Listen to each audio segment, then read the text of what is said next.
until late that night, long after the Dursleys were asleep by the light of the stone.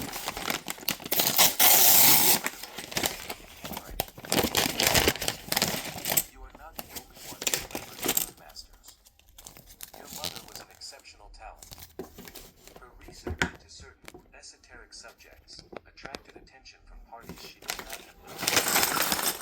We watched her progress with great interest, but also the potential loss of her work.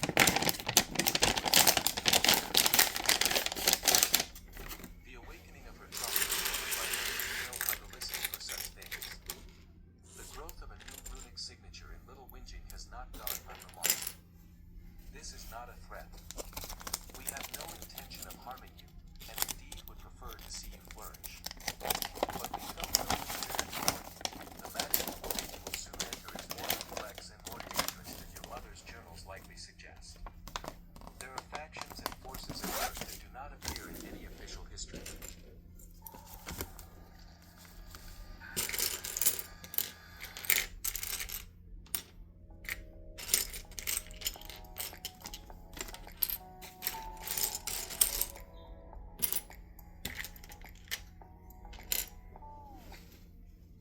Some of them will say someone had been watching him. Someone knew about the trunk, about his studies, about the runic signature he hadn't even known he was developing. Someone connected to his mother's past, connected to the dangerous research that had gotten her killed. The Preservation Society, he thought, remembering passing references in Lily's journals. A group she respected and feared in equal measure. Ancient, secretive, dedicated to protecting runic knowledge from those who would suppress or misuse it. Were they friends? Enemies? Something else entirely? The letter offered no clarity. Just a warning and a vague promise of potential future contact. Harry lay awake for a long time that night, listening to the sounds of the house and thinking about the widening scope of his mother's legacy. He thought he was alone in his studies, one small boy learning forbidden magic in a cupboard under the stairs. But he wasn't alone. He'd never been alone. The magical world was watching. And in less than a year, he would enter that world and have to face whatever waited there. Be brave, my darling boy. Be clever. Be kind. Harry touched his amulet and made himself breathe slowly. He would be all those things. He would be his mother's son. And whatever the Preservation Society or anyone else wanted from him, he would meet them on his own terms.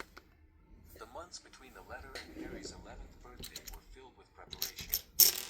He accelerated his studies, pushing deeper into the practice journal while also spending more time with his mother's research notes. The anonymous warning had made clear that he needed to understand not just how to do runic magic, but why it mattered, the political and historical context that would shape his reception in the magical world. The picture that emerged was troubling. Runic magic had once been the dominant form of magical practice. For thousands of years, wizards had worked primarily through inscribed symbols and enchanted objects, developing ever more sophisticated techniques for manipulating reality at its fundamental level. The great magical civilizations, Atlantis, Avalon, the Egyptian dynasties, had all been built on runic foundations. But runic magic had a problem. It made individual practitioners too powerful. A sufficiently skilled runemaster could achieve effects that wand magic simply couldn't replicate. Permanent enchantments that lasted centuries. Wards that could stand against armies. Items of power that made their creators nearly invincible. The rise of such individuals threatened the stability of magical society. Wars were fought. Cultures were destroyed. Eventually, a coalition of magical governments had agreed to suppress runic education in favor of wand magic, which was easier to learn, easier to regulate, and crucially, easier to counter. They didn't ban runes outright, Lily had noted in one journal. That would have been impossible. Too many essential enchantments rely on runic foundations.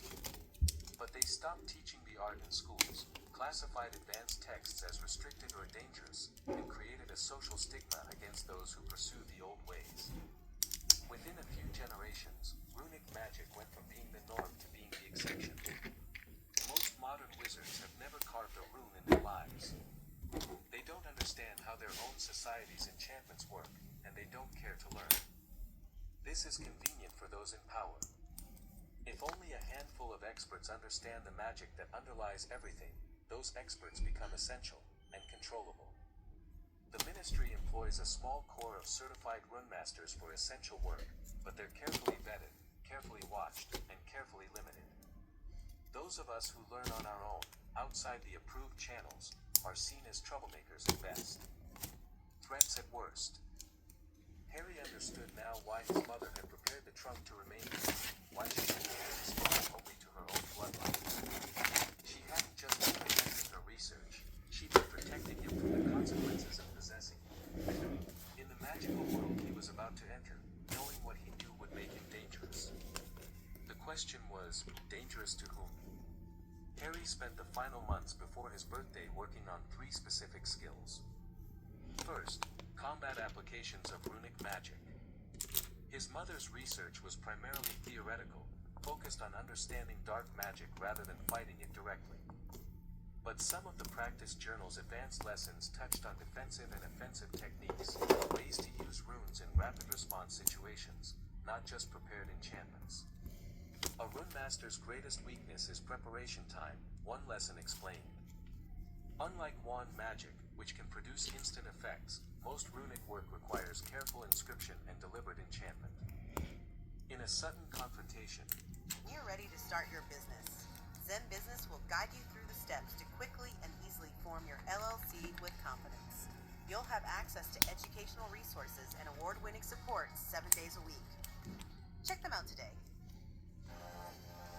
Your GMC empowers your journey. Our expertise empowers your GMC. Our certified service experts, like you, know the importance of being specialized. Schedule your service today. A runmaster without pre-prepared tools is at a significant disadvantage. The solution is to prepare extensively in advance. A runemaster entering potentially dangerous situations should carry multiple inscribed stones, amulets, and other pre-enchanted items. They should also learn to draw temporary runes with sufficient speed to be useful in combat, sacrificing permanence for immediacy. Harry practiced rapid inscription obsessively. Drawing algies for protection, Kenas for light, Thurisaz for offense. Not the careful, permanent carvings he usually worked on, but quick sketches that would hold for seconds before dissipating. Like the difference between writing a letter and scribbling a note, the journal said. Both served purposes. A runmaster needed to master both. Second, concealment. The Preservation Society knew about him. Others might as well. Harry couldn't change the fact that he'd been practicing magic detectable by those who knew what to look for, but he could learn to minimize his signature going forward. The rune Perthrow governed secrets, detection. If others could sense his magic, he needed to be able to sense them in return. The basic differentiation exercises he'd mastered were a start, but Harry pushed further, practicing the ability to detect not just objects but active magic, spells, wards, enchantments. The Desley's house, it turned out, was surrounded by magical protections. Harry had always known the trunk was somehow warded, but now he could feel the wards precisely, a dome of protective magic centered on the house, maintained by some external source. Not runic work, the frequency was different, more artificial, like the difference between a handmade instrument and a mass-produced one. Wand magic. Powerful wand magic, anchored to something Harry couldn't identify. Someone had placed protections around number 4 Privet Drive.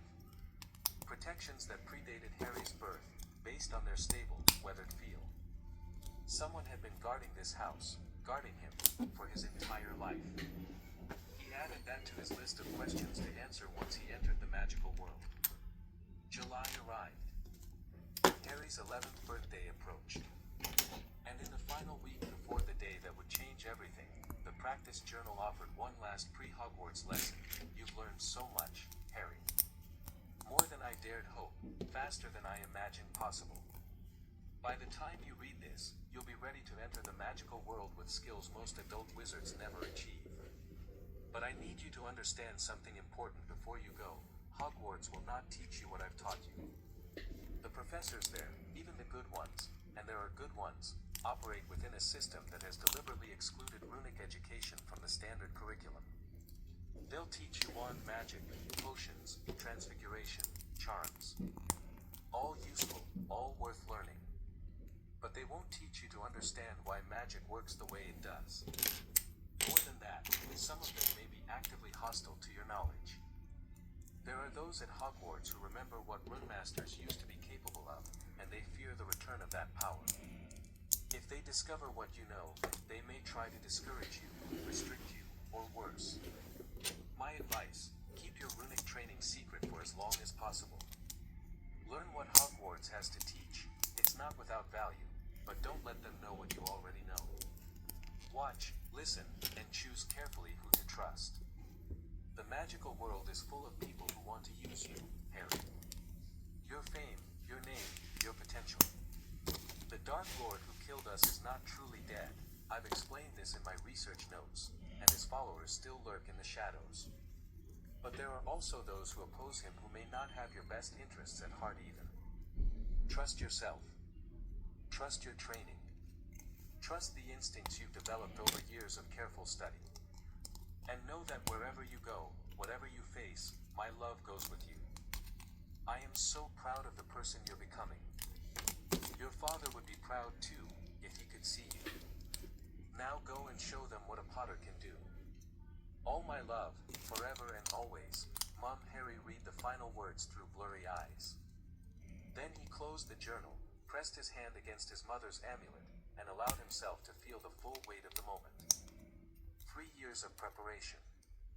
Thousands of hours of practice. A lifetime of neglect and isolation, transformed into strength and purpose by the gift of a mother he'd never known. He was ready. The night before his birthday, Harry couldn't sleep. He lay in his cupboard, surrounded by the familiar darkness, listening to the sounds of the house and thinking about what tomorrow would bring. A letter from Hogwarts, he knew that much from the practice journal. An invitation to a school for young witches and wizards. Can I get a medium coffee, please? A medium? A medium. Or you could simply press a button, because each K-Cup coffee contains freshly ground coffee in the same ready for perfectly delicious coffee. So there's no effort, no grind, no need to put on pants. Great coffee without the grind. Keurig. When it comes to beautiful hair, why are we always shown the